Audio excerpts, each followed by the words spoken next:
অবাধ্য হও। সবার মন জুগিয়ে চলার কোনো দায় নেই তোমার। অত সবার কথা ভাবতে ভাবতে নিজেকে খারাপ রাখাটা বন্ধ করো তো এবার।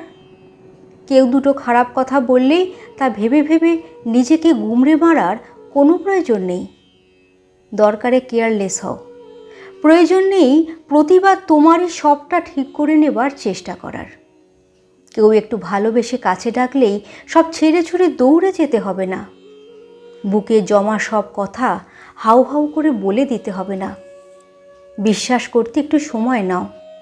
একটা গণ্ডি টানো নিজের মনের চারপাশে, যা পার করে সহজে প্রবেশ করা যায় না। যেখানে কদর নেই সেখান থেকে উঠে এসো, কিন্তু নীরবে। নিজের পিছু টানগুলোকে ঝেড়ে ফেলো। কিছু ছবি, কিছু মেসেজ মুছে ফেলো। ওঠো, অনেকটা দেরি হয়ে গেছে। এবার একটু নিজের দিকে তাকানোর অভ্যাস করো। নিজেকে ভালোবাসতে অভ্যাস করো।